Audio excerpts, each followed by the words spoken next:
11절까지의 내용을 보면은 예수님께서 나귀를 타시고 예루살렘 성 안으로 들어가시는 내용이 기록이 되어 있습니다.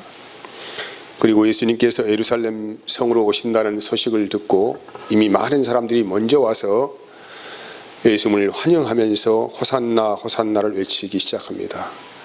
이 호산나라는 이 말은 우리를 구원하여 주시옵소서 뭐 이런 의미를 가지고 있다고 해요. 그 이어진 말씀 11장 10절에 보면은 찬송하리로다 오는 우리 조상 다윗의 나라여 가장 높은 곳에서 호산나 호산나 하더라. 다윗은 이스라엘의 두 번째 왕으로 선발되고 또 다윗 시대에 하나님이 은혜를 주셔서 다윗을 통하여서 아직 점령하지 못한 하나님이 약속하신 땅을 완전하게 정복할 수 있도록 하셨습니다. 그리고 뭐 그뿐만 아니고 많은 나라들이 이제 이 다윗의 영광 안에 무릎을 꿇고 화친하려 오고 또 조공을 드리러 오고 뭐 그런 과정들, 또 다윗을 통하여서 이스라엘 나라가 세계 만방에 그 이름을 떨치게 되었던 시대적인 하나님 베푸신 은혜의 시대를 말씀을 하고 있지요. 그래서 이스라엘 백성들은 그 다윗의 영광을 회복하는 구세주, 뭐 구원자, 이 메시아를 아주 간절하게 기다리고 있다는 걸 알 수 있는데, 그래서 여기에 방금 읽은 말씀에 찬송하리로다 우리 조상 다윗의 나라와 가장 높은 곳에서 호산나 하더라, 이 말씀의 의미가 연결된다고 할 수 있습니다. 근데 이 예수님께서 예루살렘 성으로 들어가시는 모습은 전혀 그 이스라엘 백성들이 기대했던 것과는 좀 다른 모습이에요. 왜냐하면은 성을 탈환하러 가는 장수의 모습을 볼 수가 없습니다. 아주 큰 군마를 타고 칼을 차고 많은 군대를 이끌고 가는 그런 모습이 전혀 아니고 나귀 새끼를 타고 들어가신 모습이에요. 그냥 나귀 새끼가 아니고 새끼 나귀입니다. 그러니까 한 번도 사람을 태워보지 않고 짐을 실어보지 않는 나귀죠. 이 모습은 이제 뭐냐면은 예수님께서 세상 죄를 지고 가시는 하나님의 어린 양인 것을 우리에게 선포하시는 계시의 말씀입니다. 이렇게 해서 예수님께서는 예루살렘 성으로 입성을 하시는데 그 과정 가운데 멀리서 무화과 나무 한 그루를 봅니다. 근데 마침 그때 예수님께서 굉장히 시장기가 돌아가지고 먼 발치에 있는 무화과 나무를 가서 바라보니까 잎사귀만 무성하게 났지 열매는 단 하나도 볼 수가 없었다. 근데 본문은 어떻게 표현하고 있냐면은 아직 그 나무 열매가 익을 철이 아니라는 것입니다. 근데 예수님께서는 이 무화과 나무 이파리만 무성하고 열매가 없는 이 무화과 나무를 보고 저주를 하십니다. 이제부터 영원토록 사람이 내게서 열매를 따먹지 못할 것이다, 이렇게 저주를 하시죠. 즉 이제 무화과 나무의 생명이 끝났다는 선언입니다. 그리고 그 다음날 아침에 가보니까 이 무화과 나무는 뿌리채 말라 죽었다고 20절부터 기록을 하고 있습니다. 근데 이 무화과 나무 이 사건 가운데 샌드위치로 들어있는 게 뭐냐면은 예수님께서 성전을 깨끗하게 하시는 내용이 기록이 되어 있어요. 15절부터 그 말씀이 기록되어 있죠. 성전에서 제사를 하는 무리들에게 분노를 하시고 상을 엎으시고 환전상에 돈을 엎으시고 채찍을 만들어서 쫓아내시는 주님의 분노하심을 보여주고 있습니다. 이스라엘은 구약 성경을 읽어보면 포도나무나 그 무화과나무 열매로 비유를 하고 있습니다. 호세아서 8장에 보면은 하나님께서 이스라엘이란 나라죠, 이 나라를 포도나무로 보셨고 또 무화과나무로 보셨다. 근데 이 무화과나무를 하나님이 언약하신 땅에다가 열매를 잘 열으라고 심어 놓으셨는데 때가 되어도 무화과나무의 열매가 열지 않는 거예요. 이 무슨 말이냐면은 모든 나라 백성들이 우상 숭배에 다 빠져들었다는 말씀이죠. 그래서 하나님께서는 그들을 저주를 하십니다. 그들의 저주의 결과는 아주 비참했지요. 그래서 완전히 나라는 깡그리 다 파멸되어지고 성전은 다 무너지고 그런 가운데 이방인의 포로가 되어서 세계 여러 나라에 다 흩어져 살게 되었습니다. 근데 그들이 이제 각성을 합니다. 왜 우리가 이렇게 되었을까라고 굉장히 큰 각성을 하겠지요. 그래서 생각해 보니까 하나님의 말씀인 율법을 잘 지키지 않아서 우리가 이런 결과를 맞게 되었다라고 생각을 하고, 그때부터 그들은 이제 다시 본국으로 돌아와서 열심히 율법을 연구하고 하나님 말씀을 잘 지켜보자고 회개 운동을 시작을 합니다. 그리고 그와 더불어서 정치적인 영향력을 발휘해서 다시 성전 재건을 아주 멋있게 하고 있습니다. 이제 그 당시에 그 새로 성전을 말씀하고 있죠. 굉장히 외형이 화려했습니다. 근데 그 화려한 건물 안에서 행하는 행태들은 여전히 예수님 보기에는 어떤 행태들입니까? 그 마음에 우상이 가득한 모습을 가지고 성전을 이용해서 자기의 이익을 챙기는 자들이 아주 많았다는 거예요. 그래서 예수님께서 하시는 말씀이 오늘 본문의 말씀에 보면은 이제 왜 성전을 통하여 너희가 너희의 이익을 챙기느냐, 왜 성전을 강도의 소굴로 만드느냐라고 하시죠. 그래서 예수님께서 하시는 말씀이 이제 그 성전을 헐어라. 요한복음 2장에 나와 있는 말씀이죠. 내가 3일 만에 다시 성전을 이렇게 세우겠다고 하시면서 내 몸이 성전이라고 말씀을 하시죠. 요한복음 2장 19절부터 봅시다. 21절까지. 예수께서 대답하여 이르시되 너희가 이 성전을 헐라 내가 사흘 동안에 일으키리라. 유대인들이 이르되 이 성전은 46년 동안에 지었건을 내가 3일 동안에 일으키겠느냐 하더라. 그러나 예수는 성전된 자기 육체를 가리켜 말씀하신 것이라고 기록을 합니다. 그리고 오늘 본문 말씀에는 이 성전이 무엇인 줄 아느냐 하시면서 예수님께서 이렇게 말씀하세요. 17절이죠. 11장 17절 보면은 이에 가르쳐 이르시되 기록된 바 내 집은 만민이 기도하는 집이라 청함을 받으리라라고 합니다. 이 성전은 만민이 기도하는 집이라는 거예요. 이 말씀을 좀 이해하기 위해서는 우리가 다른 말씀을 좀 봐야 합니다. 열왕기상 8장 48절에서 50절까지의 말씀을 보도록 하겠습니다. 이 말씀은 솔로몬 왕이 솔로몬 성전을 지으고 다 완공해서 하나님께 봉헌할 때에 하나님께 기도하는 내용이에요. 같이 봅시다. 자, 시작. 그들이 사로잡혀간 땅에서 스스로 깨닫고 그 사로잡힌 자의 땅에서 돌이켜 주께 간구하기를 우리가 범죄하여 반역을 행하며 악을 지었나이다 하며 자기를 사로잡아간 적국의 땅에서 온 마음과 온 뜻으로 주께 돌아와서 주께서 그들의 조상들에게 주는 땅 곧 주께서 택하신 성읍과 내가 주의 이름을 위하여 건축한 성전 있는 쪽을 향하여 주께 기도하거든. 이 말씀은 이제 여기까지 보면은 이제 그들이 애국으로 포로 잡혀가서 거기에서 자기 자신들이 범죄하였다고 인정하고 생각이 나거든. 그때 성전을 향하여서 기도하라 이 말이에요. 그리고 이어진 말씀은 49절입니다. 주는 계신 곳 하늘에서 그들의 기도와 간구를 들으시고 그들의 일을 돌아보시며 주께 범죄한 백성을 용서하시며 주께 범한 그 모든 허물을 사하시고 그들을 사로잡아간 자 앞에서 그들로 불쌍히 여김을 얻게 하사 그 사람들로 그들을 불쌍히 여기게 하옵소서. 그러니까 포로가 되어서 외국에 잡혀가서 거기에 살아갈 때에 범죄한 생각이 나거든 하나님께 기도하라 이 말이죠. 기도하면은 주님께서는 우리의 기도를 들으시고 우리의 죄를 용서해달라는 거예요. 성전 안에는 뭐가 있습니까? 뭐가 있어요? 그냥 성전만 있습니까? 자, 하나님께서 그럼 어떻게 기도를 응답하셨는가? 이렇게 기도를 응답하셨어요.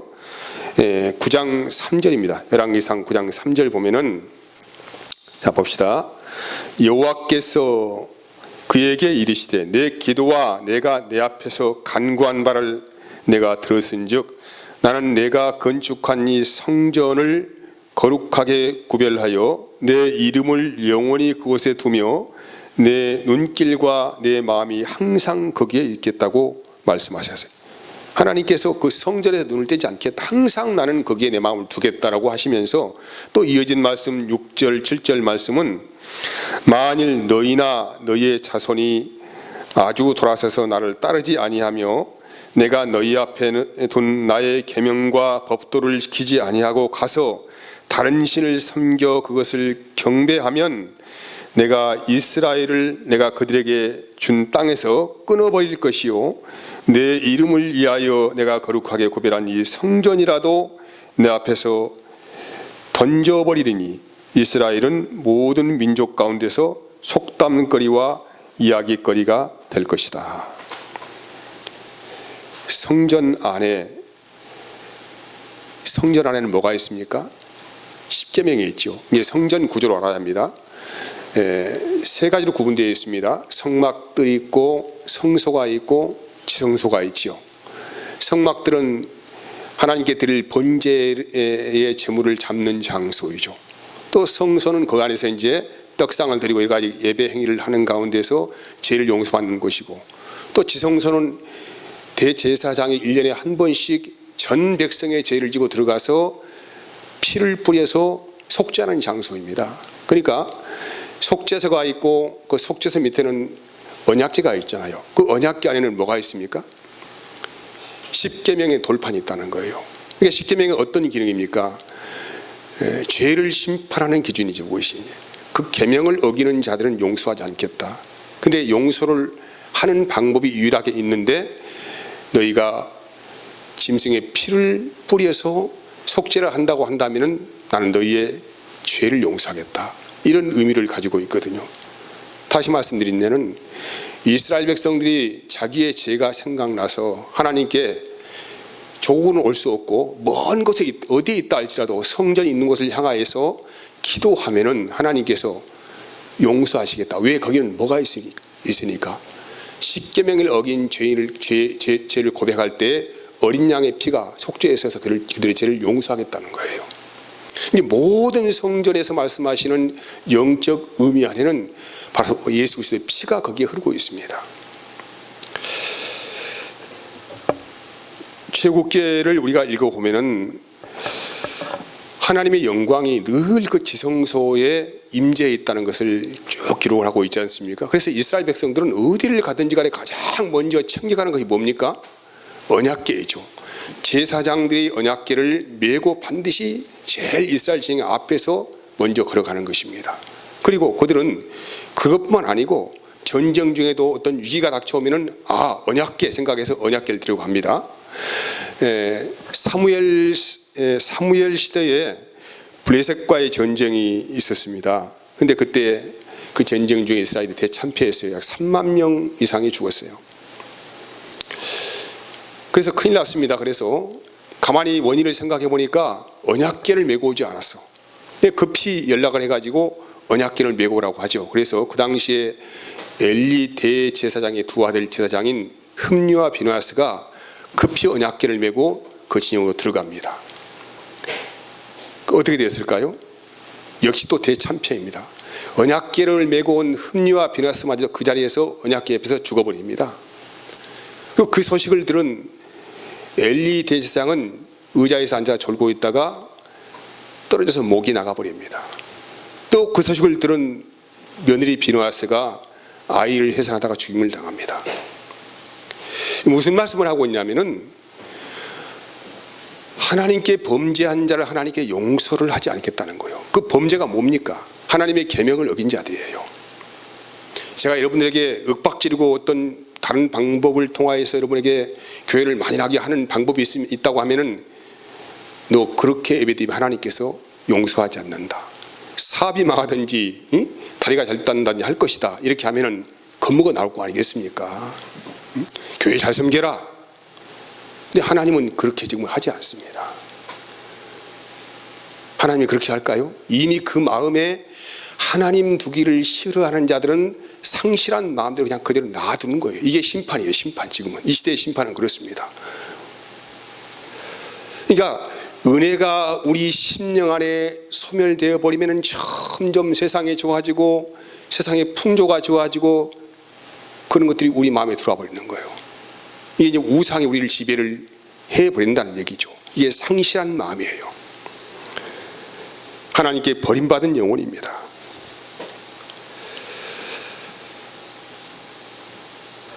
그래서 오늘 예수님께서 이들에게 말씀하시는 거예요. 내가 성전이다. 내가 3일 만에 성전을 세우겠다. 라고 예수님께서 선포를 딱 하셨습니다. 여러분, 율법사들이 예수님께 와서 이렇게 질문했어요. 선생님, 율법 중에서 가장 큰 계명이 무엇이라고 생각하십니까? 라고 질문을 해요. 그때 예수님께서 말씀하시는 게 마태복음 22장 36절에서 40절까지 말씀해 봅시다. 마태복음 22장 36절에서 40절까지 같이 읽어봅시다. 선생님, 율법 중에서 어느 계명이 크니까? 예수께서 이르시되 내 마음을 다하고 목숨을 다하고 뜻을 다하여 주 너의 하나님을 사랑하라 하셨으니 이것이 첫째 되는 계명이요 둘째도 그와 같은 것이니 같으니 내 이웃을 내 자신과 같이 사랑하라 하였으니 이 두 계명이 온 율법과 선지자의 강령이니라. 율법 613가지죠. 총론이 10계명이죠. 근데 그 중에 가장 핵심적인 전 613가지와 총론 10계명의 중심 핵심 주제가 뭐냐면은 하나님 사랑, 내 이웃 사랑이에요. 하나님을 사랑하지 아니하고 내 이웃을 사랑하지 아니하면은 이 율법을 지켜낼 수가 없다는 것입니다.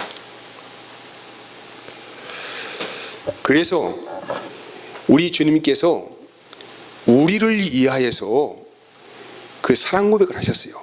내가 이만큼 너희를 사랑한다는 고백이에요. 율법을 완전하게 하신 것이죠. 율법을 완전하게 완성하신 것입니다. 내가 이만큼 하나님 사랑하고 너희를 사랑한다는 고백으로 예수님께서 어떻게 하셨습니까? 십자가에서 자기의 몸으로 희생을 하십니다. 주님의 사랑 고백이죠. 그리고 자기 몸으로 희생 고백을 하신 그분께서 그 영으로 우리 안에 오시겠다고 약속하셨어요. 요한복음 14장 1절에서 3절까지 말씀을 보면은 내 거처를 예비하러 가겠다고 하죠. 그 거처가 어디입니까? 주님께서 거처를 예비하러 가시겠다고 말씀하셨는데 그 거처가 어디입니까? 바로 우리 자신 안에 오시겠다는 것이죠. 요한복음 14장 20절 말씀 봅시다. 자, 봅시다. 그날에는 내가 아버지 안에 너희가 내 안에 내가 너희 안에 있는 것을 너희가 알리라고 말씀하세요. 그날이 어떤 날입니까? 우리 안에 성령이 오시는 날이죠. 그 날에는 내가 너희 안에 너희가 내 안에 있는 것을 너희가 알 것이다. 주께서 말씀하신 내용이죠. 여러분, 그럼 우리 주님께서 오늘 우리 안에 오셔가지고 무슨 일을 행하십니까? 우리에게 여전히 우리 안에서 율법을 요구하십니까? 그게 살라고 요구하십니까? 아니, 우리에게 율법을 요구하신다면은 우리는 백전백패입니다. 아마 여기에 한 사람도 살 사람이 없습니다. 다 지옥 형벌을 받아야 합니다. 그런 걸 잘 알고 있는 우리 주님께서 이 율법을 요구하시겠습니까? 613가지 중에 하나라도 어기면 바로 그 사람은 죄인이고 용서받지 못할 형벌로 떨어지는데 주님이 그걸 요구하시겠습니까? 이제 우리에게 옛 언약을 완전히 끝내버렸습니다. 그리고 너희는 이제 그것을 지워버렸다 생각하지 말아라. 내가 너에게 새롭게 준 그 새 언약으로 살아라. 이 말씀을 우리에게 요구를 하시는 거예요. 마태복음 18장 21절에서 22절까지 말씀을 봅시다. 마태복음 18장 21절에서 22절까지 말씀이에요. 자, 함께 그때에 제자 21절부터 그때 베드로가 나와 이르되 주여 형제가 내게 죄를 범하면 몇 번이나 용서하여 주리이까 7번까지 하오리이까. 22절입니다. 예수께서 이르시되 내게 이르노니 7번뿐 아니라 7번을 70번까지라도 할지니라. 70번이라는 의미는 계속 반복하는 의미니까 끝없는 용서이죠. 억만 번을 죄를 지었다 할지라도, 어떤 죄를 지었다 할지라도 그 형제를 받으라 이 말이죠. 그래서 여러분, 우리가 받은 가장 큰 복이 있다라고 한다면은 바로 이 복이죠. 내가 너희를 이렇게 사랑했다는 거예요. 무슨 사랑입니까? 끝없이 넘어지고 죄를 진다 할지라도 난 너를 계속적으로 사랑한다 이 말이에요. 내가 너희를 이렇게 사랑하였은즉 너희도 서로 사랑하는 것이 마땅하지 않겠느냐, 이런 요구이죠. 여러분, 이 말씀은 아마 자녀들을 낳아서 길러보신 분들은 좀 실감나는 말씀이 아닐까 생각을 합니다. 부모들의 가장 큰 기쁨이 어떤 기쁨이겠어요? 다른 기쁨도 많이 있겠지만은 형제 자매가 있다고 한다면은 서로가 잘못하였다 할지라도 그냥 사랑하고 용서하고 살아가는 걸 가장 큰 기쁨으로 여기겠죠. 이건 자녀들을 키워보신 분만지 이 말씀이 무슨 말인지 알아.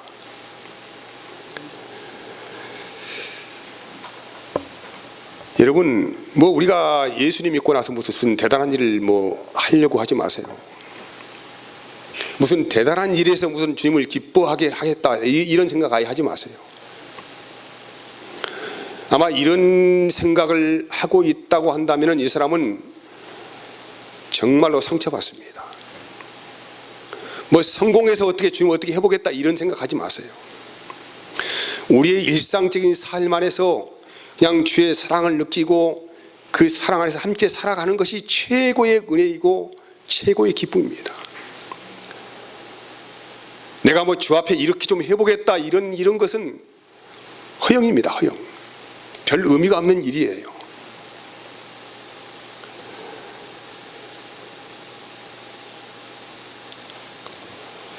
주님께서 우리에게 말씀하십니다. 내가 원하는 것은 누구든지 죄가 없다고 생각한다고 하면은 그 사람이 돌을 집어서 던져라 이 말이에요. 죄 없는 자가 돌을 집어라. 이 말씀에 다 도망갔습니다. 우리 인간이 무슨 얼마나 의가 있고 무슨 얼마나 높은 어떤 생각이 있고 무슨 차원 높은 뭐가 있습니까? 다 거기지 별거 없어요. 그러니까 교만 떨고 자기 자랑하는 사람들은 지금 이 자기 자신이 대단한 것을 준 줄 알고 지금 착각하는 것이죠. 별거 없습니다. 여기 있는 이 설교하는 저나 여러분이나 덧진 개찐이에요. 제가 어저께 차를 타고 이 외곽에 나갔어요. 여러분 잘 아시다시피 전국적으로 홍수가 내려가지고 엄청나게 강들이 범람을 하고 그 강 주변에 있는 대부분의 농작물들은 잠겨버렸더라고. 완전히 비닐하우스도 그냥 절반 이상이 다 잠겨버렸어요. 마을도 잠기고. 계속 강물은 그냥 끝없이 흘러가더라고요. 생각해 봤어요. 저렇게 많은 물이 다 어디로 흘러내려갈까? 그리고 그 아주 더러운 흙탕물 아닙니까? 별게 다 있겠지요. 별 쓰레기가 다 가네 있겠지요. 그래서 흘러서 계속 가는 거예요. 끝없이. 어디로 갈까요? 다 바다로 가겠지요. 바다가 얼마나 큰지는 모르겠지만은 그 많은 더러운 물들을 다 수용을 합니다. 수용만 할 뿐만 아니고 얼마 있으면 깨끗하게 다 정화를 해버립니다. 제가 생각해 봤어요. 우리 주님의 가슴이 이런 가슴이 아닐까 생각을 해봤습니다. 뭐 바다하고 비교할 수는 없겠지요. 수많은 시간 안에서 많은 인구가 낳고 죽고 하는 가운데 우리 인류는 엄청난 죄악 가운데서 매일 고통하고 신음하고 살아가면서 서로를 미워하고 싸우고 혐오하고 차별하고 이렇게 살아가고 있습니다. 주님은 그런데 이 모든 것들을 다 가슴으로 받으시죠. 우리가 하나님의 사랑을 경험해보지 못하면은 우리가 사랑이라고 하는 말들은 굉장히 교만한 말이죠. 여러분, 우리에게 사랑이 있습니까? 없죠. 여기는 목사에게 사랑을 요구하면 상처받을 것입니다. 여러분 옆에 있는 분에게 어떤 사랑을 요구하면 상처받을 것입니다. 그래서 우리는 주님을 만나는 거예요.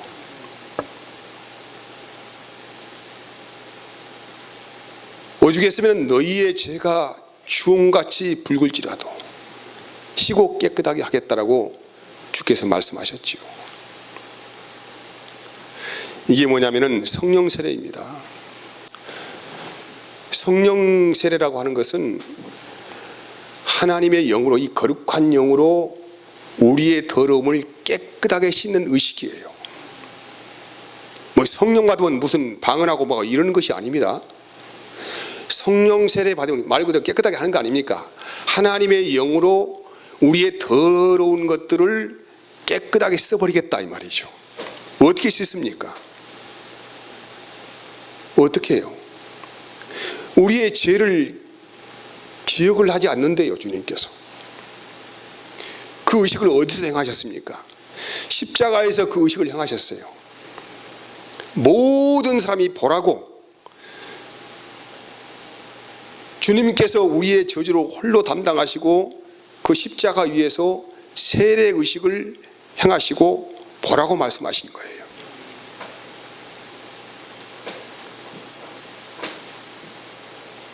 그리고 그게 끝나느냐? 그렇지 않습니다. 정말로 우리 마음에 성령 세례를 주시기 위해서 이제는 그 영으로, 그 성령으로 우리 안에 오신 것이죠. 생각해 보세요. 거룩하신 성령이, 점도 티도 없고 거룩하신 성령 하나님께서 더러운 우리 안에 오신 거예요. 그리고 우리 안에 있는 이 더러움을 다 받아주신 것입니다. 이게 성령 세례예요. 그러니까 이 성령 세례를 받은 사람들은 계속적으로 우리가 넘어지고 자빠지고 무슨 죄를 짓는다고 할지라도 주님께서 다 그때그때마다 다 희게 깨끗하게 해버리시니까 계속 희미해졌던 것들이 점점 색깔이 나타나고 점점 빛이 하나도 없었던 건데 빛이 나고 이렇게 하면서 점점 어쩝니까? 형체가 나타나는 것이죠. 시간이 가면 갈수록 누구를 닮아가는 거예요? 주님을 닮아가는 거예요. 성령 세례 받은 사람들은. 그러니까 성령 세례 받은 사람들은 계속 우리 안에서 성령께서 나를 깨끗하게 씻어 주시니까, 내가 무슨 허물이 있다고 할지라도 그분께 씻어 주시니까 계속 용서하시고 받아주고 사랑 안에서 우리를 품어 주시니까 우리가 점점 어쩝니까? 깨끗하게 된다는 거예요. 깨끗하게. 점점 형태가 또렷해져요. 윤곽이 분명히 나타납니다. 색깔이 분명해집니다. 이게 뭐냐면 주님의 형상을 우리 안에서 회복시키는 누구의 일이십니까? 성령님의 일이십니다. 그것이. 이게 성령 세례예요. 하나님이 우리 안에 오셔가지고 나를 깨끗하게 하시는 거예요. 내가 저 죄를, 저 십자가에서 예수님께 나를 위하여서 피우신 그 죄를 용서받았다는 그 믿음이 우리 안에서 역사되는 순간에 이제는 어떻게 되는 것입니까? 계속 그분의 그 보혈의 피가 우리의 심장을 흘러서 우리의 더러운 피를 깨끗하게 정하자고 하시는 것이죠. 그래서 하나님의 형상으로 우리를 회복시키는 거예요. 사랑하는 여러분, 이런 우리가 이제 그 형상이 회복되면 회복될수록 하나님의 영광의 빛이 나타나기 시작합니다. 그리고 예수님께서 그렇게 우리에게 부탁하신 말씀 그때 이해하는 거예요. 이제 내가 너희를 사랑하는 것 같이 너희도 서로 사랑하라는 이 계명이 지금 이해가 되는 거예요. 그때부터 이제 그렇구나.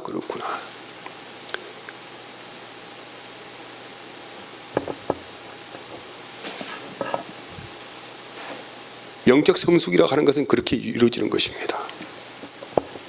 야, 저분이 이제 정말 신앙인이다, 그리스도인이다. 이것은 점점 그것이 뚜렷해지는 거예요. 이제 가면 갈수록, 시간이 가면 갈수록, 세월이 가면 갈수록. 할렐루야. 이게 뭐냐면 성령 세례 받은 사람이죠. 왜? 내가 씻는 게 아니에요.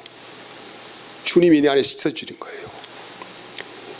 이 사랑 앞에 우리가 정말로 정복을 당하는 것입니다.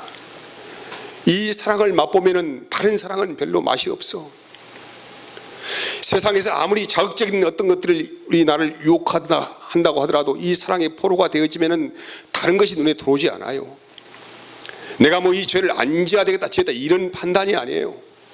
이 주의 사랑으로 점령이 되어지고 우리의 영혼이 점점 또렷하게 부각이 되어지고 하나님의 형상이 나타나게 되어지면은 분별되는 거예요. 그때부터 이거 주님 기뻐하지 않는 것이구나, 이게 주님이 기뻐하시는 것이구나, 이것이 주님께서 우리에게 요구하신 서로 사랑하는 계명이구나, 이게 율법의 완성이구나.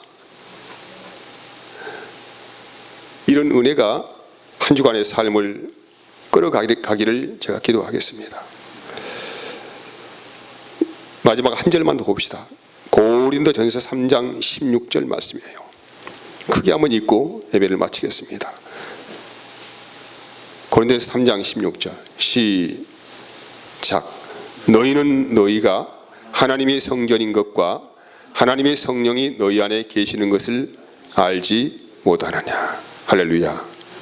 은혜 받읍시다. 하나님 감사합니다. 오늘도 충만하게 하시고